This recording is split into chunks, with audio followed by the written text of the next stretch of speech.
Hi friends, good morning. So நாளைக்கு வந்து நம்ம வந்து ஒரு லாங் ட்ரிப் ஒன்று பிளான் பண்ணியிருக்கோம். அந்த லாங் ட்ரிப்புக்காக ஆக்சுவலி வந்து வண்டியே லாங் ட்ரிப் போகிறதுக்கு முன்னாடி என்னென்ன விஷயங்கள்லாம் நம்ம பார்க்கணும் அப்படின்ற இம்பார்ட்டண்டான ஒரு சில விஷயங்கள் தான் நம்ம இந்த வீடியோவில் பார்க்க போகிறோம்.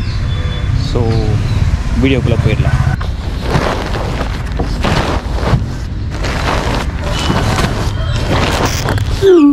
ஸோ வண்டியில் நம்ம மெயினாக பார்க்க வேண்டிய விஷயம் ஃபஸ்ட்டு பானட் ஓப்பன் பண்ணிவிடுவோம். ஃப்ரண்ட்டில் ரேடியேட்டர் வாட்டர் முதல்ல பார்க்கணும். ஸோ இது வந்து இன்கேஸ் நீங்கள் வண்டி இப்போ தான் ஓட்டிகிட்டு வந்தீங்க அப்படின்னா திறக்காதீங்க. திறந்தால் வந்து கண்டிப்பாக இது வந்து ரொம்ப ஹாட்டாக இதாக இருக்கும். பட் இது நான் நேற்று நைட்டே வண்டியை கொண்டு வந்தனால நான் இப்போ தாராளமாக திறக்கிறேன். ஸோ எனக்கு தெரிஞ்சு ஃபுல்லாக வாட்டர் இருக்குது எண்டு வரைக்கும். நல்லா செக் பண்ணிக்கலாம். சப்போஸ் இங்கே தெரியல அப்படின்னா இது ஃபுல்லாக ஒரு டைமு 2 டைம் லாக் பண்ணணும், ஃபுல்லாக லாக் பண்ணணும் அது சரியா. ஸோ அது இங்கே தெரியல அப்படின்னா இங்கே வந்து டேங்க் இருக்குது. இந்த டேங்க்கில் தட்டிங்க அது பாருங்கள் ஆர்டர் தெரியுது. ஸோ அப்போ நல்லா தண்ணி வந்து இது வரைக்கும் இருக்குது. ஸோ ஃபுல்லுன்றது இருக்குது. சைட்லேயே உங்களுக்கு வந்து அந்த லெவல்ஸ் கொடுத்துருப்பாங்க, ஃபுல்லு இது எல்லாமே கொடுத்துருப்பாங்க. ஸோ இதில் வந்து எனக்கு இது வரைக்கும் இருக்குது. இது வரைக்கும் இருந்தால் ஓகே தான். ஓகே. ஸோ அடுத்தது வந்து பிரேக் ஆயில் செக் பண்ணணும். ஸோ பிரேக் ஆயிலும் நமக்கு இங்கே வரைக்கும் இருக்குது பாருங்கள், இந்த லெவல் வரைக்கும் இருக்குது. ஸோ இது ஓகே தான்.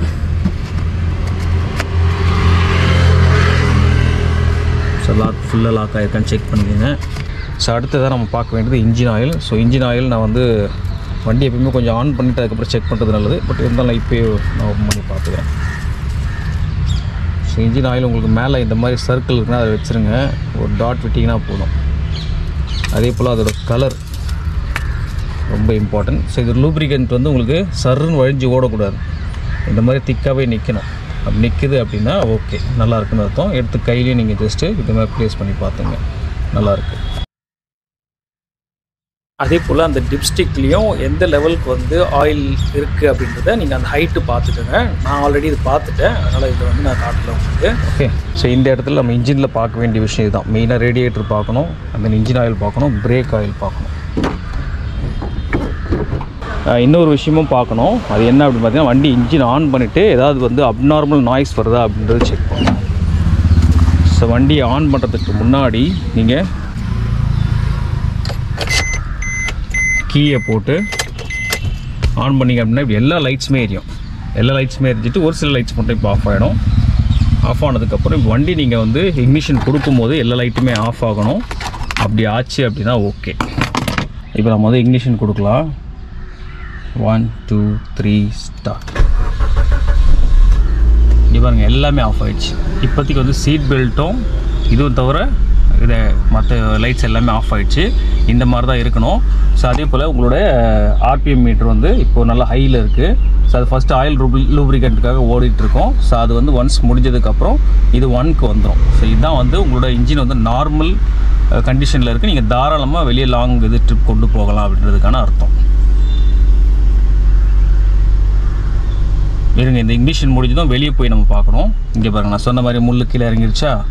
ஸோ 1க்கு வந்துடுச்சு. ஓகே. ஸோ இன்ஜின் வந்து பர்ஃபெக்டாக இருக்குது. ரெண்டாவது விஷயம் நம்ம என்ன பண்ணோம் அப்படின்னா ஏசியை வந்து ஆன் பண்ணணும். ஏசி நான் 1ல் வைக்கிறேன்.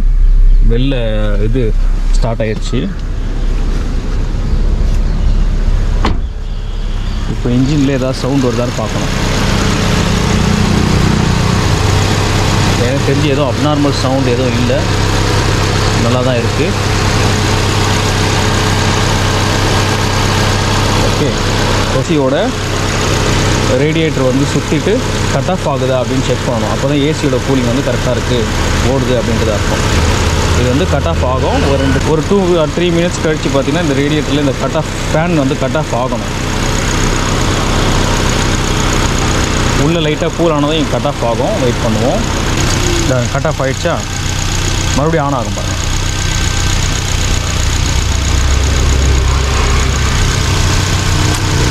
மறுபடியும் ஆன் ஆகிடுச்சு. ஸோ இதுதான் ஆக்சுவலி வந்து நமக்கு வந்து ஹெல்த்தியான ஒரு ரேடியேட்டரில் அந்த ஃபேன் வந்து கட் ஆஃப் ஆகுது. ஸோ இதனால் ஏசி வந்து உங்களுக்கு நல்ல கூலிங் இருக்கும். ஸோ நம்ம வெளியே பார்க்க வேண்டிய விஷயம் இதுதான். இங்கே பாருங்கள் கட் ஆகிடுச்சு, ஃபேன் ஸ்டாப் ஆகிடுச்சு பாருங்கள். இது மறுபடியும் ஆன் ஆகும். இது மெயினாக கட் ஆஃப் ஆகணும். அப்போ தான் உங்களோட இன்ஜின் வந்து நல்லா லாங் ட்ரிப் போகிறப்ப ஹீட் ஆகாது. ஓகேங்களா. ஹீட் எல்லாமே ரெடியூஸ் ஆகும். இன்ஜின் வந்து நல்லா உங்களுக்கு பர்ஃபார்மன்ஸ் நல்லாயிருக்கும், மைலேஜும் நல்லாயிருக்கும். இது ரொம்ப ரொம்ப இம்பார்ட்டன்ட். நான் செக் பண்ண வரைக்கும் வேறு எதுவும் அப்நார்மல் சவுண்ட் இல்லை. ஸோ க்ளோஸ் பண்ணிடலாம். இப்போ உள்ளே போயிட்டு ஏசியோட கூலிங்கை நம்ம பார்க்கணும். எஸ், நல்லா தெரியுது கூலிங். நான் உள்ளே வந்த உடனே எனக்கு நல்லா தெரியுது, நல்ல கூலிங் இருக்குது. ஸோ இப்போது ஃபேனோட ஸ்பீட் 1 2 3 4. எஸ், நல்லா இருக்குது. ஸோ ஃபேனோட ஸ்பீடும் நல்லாயிருக்கு. இப்போ நான் இது ஏசி ஆஃப் பண்ண உடனே வண்டியோட இன்ஜினில் வந்து சவுண்ட் வந்து கம்மியாகணும். ஏன்னா அந்த ரேடியேட்டரோட ஃபேன் வந்து அப்படியே ஸ்டாப் ஆகிடும். பர்ஃபெக்டாக ஆஃப் ஆயிடுச்சு, கிளியராக இருக்குது. ஸோ அப்போ வந்து நமக்கு ரேடியேட்டர் இதாக இருக்கட்டும், இன்ஜினோட சவுண்டாக இருக்கட்டும், எதுவுமே வந்து அப்நார்மல் இல்லை. மெயினாக நம்மளுக்கு வந்து அந்த ஃபேன் வந்து ரேடியேட்டர் ஃபேன் வந்து cut off on cut off ஆகுது. இது ரொம்ப ரொம்ப இம்பார்ட்டன்ட். நம்ம மெயினாக இன்ஜினில் பார்க்க வேண்டிய விஷயம் இதுதான். ஸோ அடுத்ததாக பார்த்தீங்கன்னா நம்ம வந்து கியர் ஷிஃப்ட் வந்து செக் பண்ணிக்கணும். கியர் ஷிஃப்ட் ஸ்மூத்தாக இருக்கா அப்படின்றது. ஸோ நான் என்ன பண்ணுறேன்னா அப்படின்னா கிளச்சை ஃபுல்லாக மெரிச்சிக்கிட்டு ஜஸ்ட்டு தள்ளி விட்டேன். ஓகே, நியூட்ரல் வந்துடுச்சு. 3rd போனாலும் நியூட்ரல் வந்தது, 4 போனாலும் நியூட்ரல் வந்தது, 2nd போனாலும் நியூட்ரல் வந்தது, 5 போனாலும் நியூட்ரல் வந்தது. ஓகே, ஸோ எல்லாமே ஸ்மூத்தாக இருக்குது. என்னை பொறுத்த வரைக்கும் கியர் ஷிஃப்டிங் பர்ஃபெக்ட். அடுத்ததான் நம்ம வந்து பிரேக் லிவர் வந்து ஆக்சுவலி வந்து நமக்கு ரொம்ப மேலே இருக்கக்கூடாது. இங்கெல்லாம் ஹைட்லலாம் இருக்கும். இந்த மாதிரிலாம் இருந்தது அப்படின்னா கண்டிப்பாக நீங்கள் வந்து பிரேக் ஷூ வந்து பார்த்துருக்கணும், மாற்றிருக்கணும். ஸோ இது வந்து எனக்கு வந்து ஓரளவுக்கு நல்லா தான் இருக்குது. ஸோ கிளியராக இருக்குது. ஓகே, ஸோ எல்லாமே பர்ஃபெக்டாக இருக்குது. ஸோ இப்போ ஆக்சிலேட்டர் நான் கொடுத்து பார்த்துக்கிறேன்.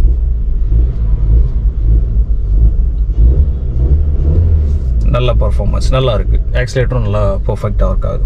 அதுக்கப்புறம் என்ன விஷயம்னா வண்டி நீங்கள் ஓட்டி பார்க்கணும். நான் நேற்று நைட்டு ஓட்டிட்டு வரும்போதே நான் வந்து செக் பண்ணிட்டேன். வண்டி வந்து பர்ஃபெக்டாக இருக்குது. எந்த வந்து அப்நார்மல் நாய்ஸும் கிடையாது. இன்கேஸ் உங்களுக்கு வந்து ரொம்ப ஏதாவது கட்டன்னு சவுண்ட் வர மாதிரி இருக்குது அப்படின்னா கண்டிப்பாக நீங்கள் அதை செக் பண்ணிவிட்டு லாங் ட்ரிப் எடுக்கிறது ரொம்ப ரொம்ப நல்லது. இதை தாண்டி வண்டியோட டயரோட பட்டன்ஸ் நம்ம பார்க்கணும். ஓகே, ஸோ இந்த வண்டியை பொறுத்த வரைக்கும் டயர் பட்டன்ஸ் வந்து நல்லா தான் இருக்குது. இன்கேஸ் நீங்கள் வந்து டயரில் ஏதோ பட்டன்ஸ்லாம் உங்களுக்கு கிளியராக இல்லை அப்படின்னா கண்டிப்பாக நீங்கள் வந்து அதை செக் பண்ணிக்கிறது ரொம்ப ரொம்ப நல்லது. ஸோ 4 சைடு டயருமே எனக்கு தெரிஞ்சு ஓகே அப்படின்றது. ஏன்னா இன்கேஸ் ஆஃப் பஞ்சர் அப்படின்னா கண்டிப்பாக நமக்கு வந்து ஸ்டெப்னி யூஸ்ஃபுல்லாக இருக்கும். ஸோ அதனால் டிக்கி ஓப்பன் பண்ணிவிட்டு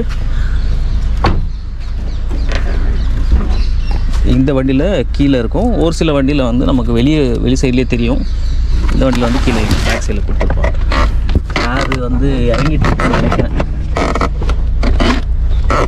இங்கே பாருங்கள், ஏர் இறங்கிட்டு இருக்கு வண்டியில். டயரில் ஏர் இல்லை. ஸோ இதை கொண்டு போய் நம்ம வந்து பஞ்சர் போட்டுறது பெஸ்ட்டு. ஸோ இந்த மாதிரி விஷயத்துக்கு தான் மெயினாக வந்து முன்னாடி நாளே நம்ம வந்து செக் பண்ணணும் வண்டியை. பார்த்தீங்களா, வண்டியில் வந்து ஸ்டெப்னி நமக்கு என்ன தெரிஞ்சிச்சு, பஞ்சர் போட வேண்டிய விஷயம் இருக்குது வண்டியில். அதனால் அதை ரெடி பண்ணி வச்சுக்கிட்டோம் அப்படின்னா இப்போ எனக்கு டைம் இருக்குது. நாளைக்கு நான் கிளம்புறதுக்கு முன்னாடி எனக்கு டைம் இருக்குது. இன்கேஸ் நமக்கு வெளியே இருக்க டயர்ஸ் ஏதாவது பஞ்சர்னால் கூட நமக்கு டைம் இருக்குது, தாராளமாக பண்ணிக்கலாம். ஓகே, இதை தாண்டி நம்ம வண்டியில் இருக்கக்கூடிய டாக்குமெண்ட்ஸை நம்ம செக் பண்ணிக்கணும். ஆர்சி புக்காக இருக்கட்டும், இன்சூரன்ஸாக இருக்கட்டும். இதை தாண்டி பொல்யூஷன் சர்டிஃபிகேட்னு ஒன்று இருக்குது. அந்த சர்டிஃபிகேட் இன்கேஸ் நீங்கள் கேரளாலாம் ட்ராவல் பண்ண போகிறீங்க அப்படின்னா கண்டிப்பாக கேட்பாங்க. அது 6 மந்த்துக்கு ஒன்ஸ் நீங்கள் அதை வந்து செக் பண்ணி போட்டுக்கிட்டே இருக்கணும். ஸோ அது ரெனுவல் பண்ணி வச்சுக்கிறது ரொம்ப ரொம்ப நல்லது. ஸோ இந்த வண்டிக்கு எல்லா டாக்குமெண்ட்ஸும் என்கிட்ட பர்ஃபெக்டாக இருக்குது. அதனால நான் எடுத்து வச்சுருக்கேன். இன்கேஸ் நீங்கள் வந்து லாங் ட்ரிப் பிளான் பண்ணுறீங்க அப்படின்னா கண்டிப்பாக இதையும் நீங்கள் கவனிக்க வேண்டிய ஒரு விஷயமா இருக்கும். அதை நீங்கள் மார்க் பண்ணி எடுத்து வச்சுக்கோங்க. ஸோ ஓவராலாக நம்ம செக் பண்ண வேண்டிய விஷயங்கள் இதுதான். ஸோ இதை நீங்கள் வந்து எப்போ நீங்கள் லாங் ட்ரிப் வண்டி எடுக்கிறதுனாலும் பீஸ்ஃபுல்லாக ட்ராவல் பண்ணிட்டு ரிட்டன் வீட்டுக்கு வரணும் அப்படின்னா கம்பல்சரியாக நீங்கள் இது எல்லாமே முன்னாடி நாளே பார்த்து வச்சுக்கிறது ரொம்ப ரொம்ப நல்லது. உங்கள் வண்டியாக இருந்தால் ஆல்ரெடி தெரியும் உங்களுக்கு, அதனால பிரச்சனை கிடையாது. இன்கேஸ் என்ன மாதிரி நீங்கள் வேற யார்கிட்ட இருந்து வாங்கிட்டு வந்து நீங்கள் ட்ராவல் பண்ண போறீங்க அப்படின்னா கம்பல்சரியாக இந்த மாதிரி விஷயங்களை நீங்கள் பார்த்து வச்சுட்டு அதுக்கப்புறம் நீங்கள் கிளம்புறது ரொம்ப ரொம்ப நல்லது. Thank you so much. நீங்கள் இவ்வளோ நேரம் இந்த வீடியோவை பார்த்ததுக்கு. உங்களுக்கு யூஸ்ஃபுல்லாக இருந்தது அப்படின்னா உங்களால் முடிஞ்சால் ஒரு சப்ஸ்கிரைபும் ஒரு லைக்கையும் தட்டி விட்டு போங்க. நான் உங்களை அடுத்து இதே டிராவலிங் வீடியோவில் சந்திக்கிறேன். Until then, bye bye.